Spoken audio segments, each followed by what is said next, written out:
Good morning student, welcome to my channel ICIC coaching क्लासेसमध्ये मी आपले सर्वांचे हार्दिक स्वागत करतो. विद्यार्थी मित्रांनो, मी आपणास गणित शिकवत आहे आणि ते इयत्ता 8वीचे गणित आहे. तर सर्व विद्यार्थ्यांना सूचना आहे की त्यांनी आपापल्या वह्या उघडा आणि त्या वह्यामध्ये तुम्ही प्रॅक्टिस करा, कारण आज आपण सराव संच 1.2 घेत आहोत.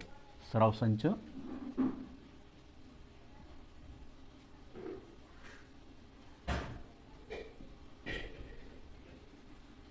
1.2. तर यामध्ये आपण कोणती उदाहरणं बघणार आहोत? तर यामध्ये आपण बघणार आहोत की खालील संख्यामधील लहान मोठेपणा ठरविणे. खालील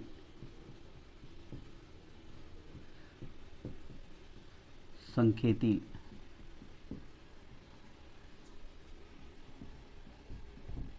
लहान मोठेपणा ठरविणे. तर आपण ह्या लहान मोठं चिन्ह देऊन ते संख्या आपण ठरवणार आहोत की लहान आहे की मोठी संख्या आहे म्हणून. तर पहिलं उदाहरण आहे. उदाहरण पहिले.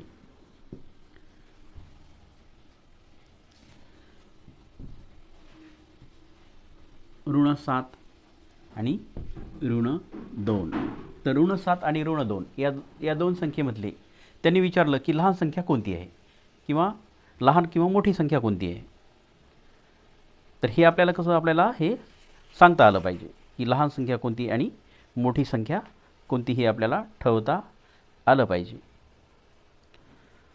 तर जी संख्या मोठी असेल त्या संख्येकडे आपण काय करायचं, त्याच ग्रेटर दॅन लेस दॅन याचं जे चिन्ह आहे तर ते चिन्ह तिकडे द्यायचं आपल्याला. तर आता बघा, आता संख्या रेषेप्रमाणे सर्वात लहान ऋण संख्या कोणती आहे?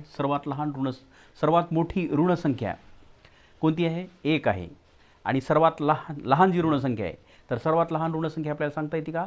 तर ती सांगता येत नाही, कारण ती कशी आहे? अनंत अशी आहे. धनसंख्या 1 आहे. तर आता ह्या ऋण 7 तर मोठे कोणते आहेत मग याच्यापेक्षा? -2. हे याचं काय आलं? हे उत्तर आलं.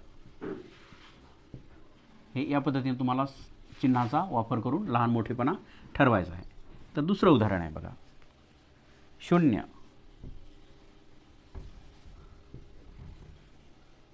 आणि -9/5. आता बघा, आता कोणती संख्या मोठी असेल याच्यातली?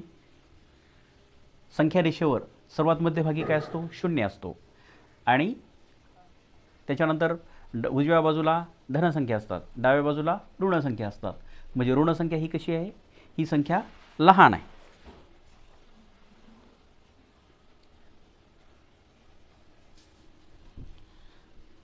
मग ह्या 9/5 पेक्षा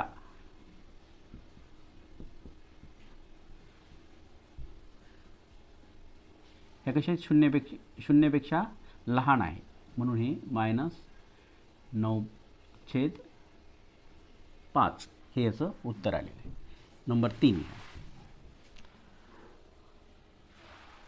8/7. 0. आता या संख्येपैकी लहान किंवा मोठी संख्या कोणती?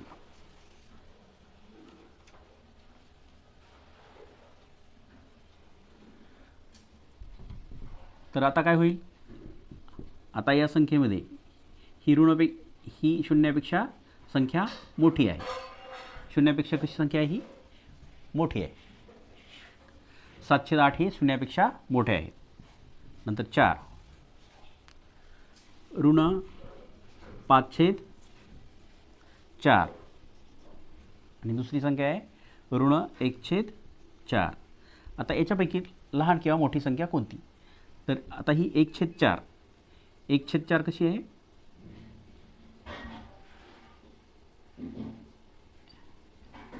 -5/4 पेक्षा मोठे कोणते आहेत? 1/4 ही मोठी संख्या आहे.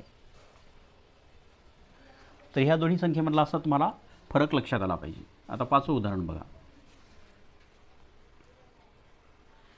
49 40/29 आणि दुसरी संख्या आहे 141/29.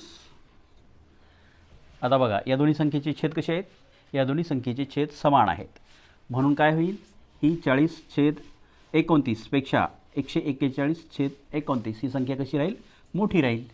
141/29 मोठी आहे 141/29. तर हे आले तुमच्या, ही 5 गणितं लक्षात आले. ही 5 उदाहरणं तुम्हाला या पद्धतीनं सोडवायची होते. तर आता याच्यानंतरचे बघू.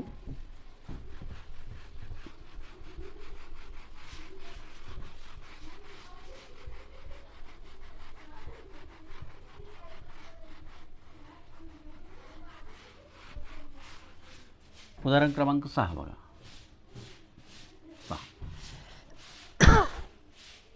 -17/20 -17/20 आणि दुसरी संख्या आहे -13/20. आता मला सांगा संख्या रेषेवर अगोदर कोणती संख्या येईल, अगोदर संख्या 13 येईल, म्हणून ही 13 हे मोठे आहेत कशापेक्षा, 17/20 पेक्षा. 13/20 हे याचं आलं उत्तर. आले 6 पर्यंत तुमच्या लक्षात आले. आता 7वं घ्या. 15/12 आणि दुसरी संख्या आहे 7/16. 7/16. तर इथं किती घेतलेत आपण, इथं ह्या 12पैकी 15 भाग घेतले आणि हे 16पैकी 7 भाग घेतले, म्हणजे या दोन्हीपैकी संख्या कोणती मोठी आहे मग, 7/16. 15/12 मोठे आहे 7/16.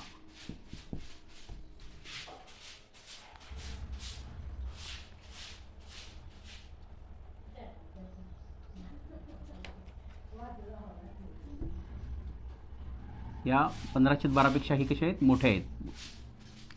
नंबर 8 25/8 -9/4. आता बघा ही संख्या मायनस आहे आणि ही संख्यासुद्धा मायनस आहे, परंतु संख्या रेषेवर सर्वात अगोदर कोणती संख्या येईल, 9/4, म्हणून ही 9/4 ही मोठे आहे. 25/8 पेक्षा मोठे आहे 9/4.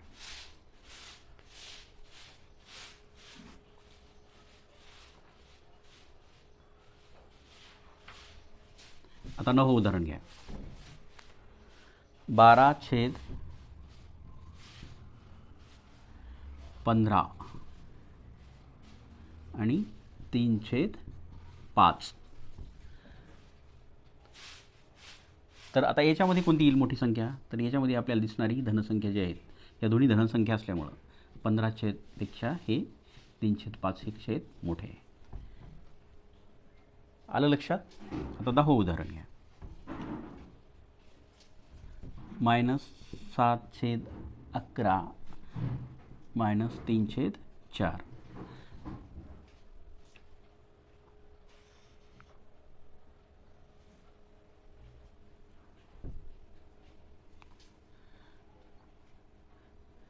आता ह्या 7/11, आता 3/4 कसे आहेत, 3/4 हे मोठे आहेत,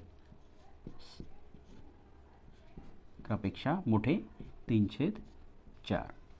तर ही 10 उदाहरणं आपल्या सराव संच 1.2 मधले होते. हे सर्व उदाहरणं तुमच्या लक्षात आले असतील असं मी अपेक्षा ठेवतो. या व्हिडिओला तुम्ही लाईक करा. लाईक करायला आणि सबस्क्राईब करण्यासाठी कोणत्याही प्रकारचे पैसे द्यावे लागत नाहीत. फक्त लाईक केल्यामुळं माझ्या लक्षात येतं की तुम्हाला किती जणांना हा व्हिडिओ आवडला. तुम्ही कमेंट बॉक्समध्ये कमेंटसुद्धा लिहा की हा व्हिडिओ तुम्हाला कसा वाटला. Thanks for watching.